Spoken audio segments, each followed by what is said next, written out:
Pada mulanya, dia meyakini Al-Quran merupakan autobiografi yang membahas kehidupan Nabi Muhammad SAW, keluarga, dan lingkungannya. Dia menganggap seperti kitab-kitab agama sebelumnya yang berisi hikayat orang-orang zaman dahulu.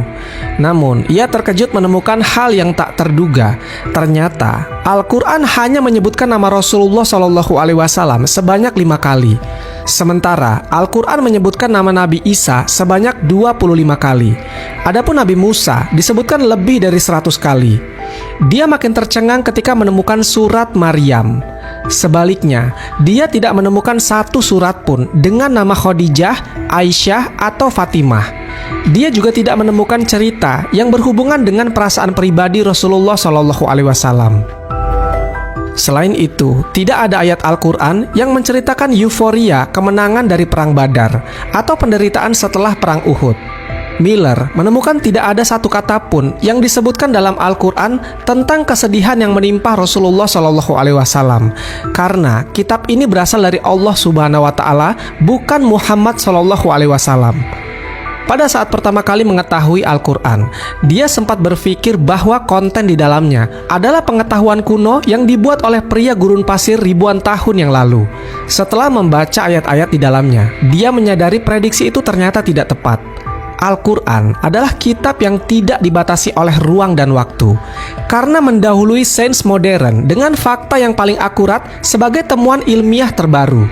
Miller kemudian memberikan penghormatan setinggi-tingginya kepada Al-Quran. 200 tahun lalu, ilmuwan Belanda Anthony Leeuwenhoek telah menemukan bahwa 80% tubuh manusia terdiri atas air.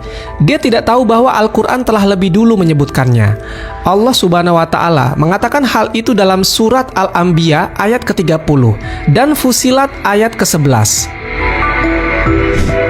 Hal yang sama terjadi di tahun 2011 ketika Saul Perlmutter, Adam Riess, dan Brian Smith telah memenangkan Nobel Fisika. Penghargaan yang mereka terima adalah untuk menemukan fenomena percepatan ekspansi alam semesta.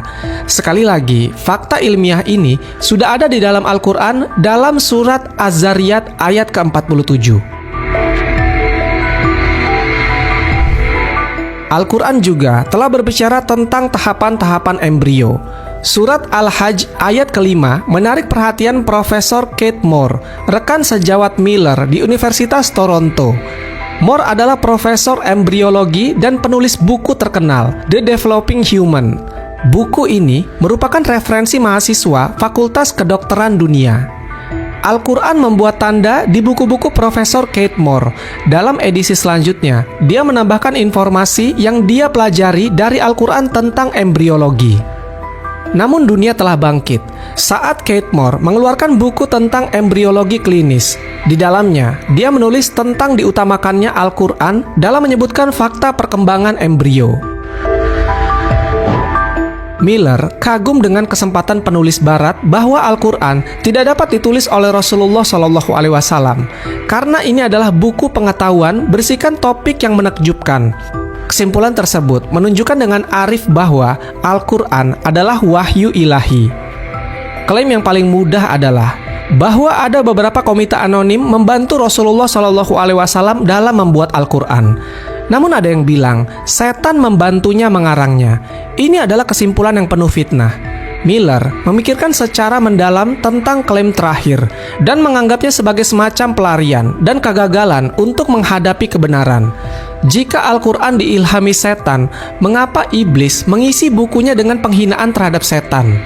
Makhluk pengganggu manusia itu selalu mengajak manusia untuk mengingkari perintah Allah Subhanahu wa Ta'ala, sehingga mereka akan masuk ke dalam neraka penuh siksa. Banyak buku tidak dapat menyuguhkan penjelasan yang dapat diterima tentang keajaiban Quran. Bagaimana kesimpulan buruk tentang Islam selalu dilontarkan dalam berbagai media. Namun, itu semua justru menjadi pemicu orang untuk lebih mendalami hakikat Islam. Gary Miller memeluk Islam pada tahun 1978. Dia memilih nama mu'alaf Abdul Wahid Umar. Dia mengundurkan diri dari pekerjaannya di Departemen Matematika dan lebih memilih mengabdi untuk berdakwah di Kanada. Buku yang ditulisnya menarik perhatian banyak orang yang berjudul The Stunning Quran. Wallahu a'lam bishawab. Semoga kisah ini bermanfaat. Lebih dan kurangnya mohon dimaafkan. Yang benar datangnya dari Allah Subhanahu wa taala, khilaf atau keliru itu datangnya dari saya pribadi sebagai manusia biasa. Sampai ketemu di kisah-kisah seru yang penuh makna selanjutnya. Saya akhiri. Wassalamualaikum warahmatullahi wabarakatuh.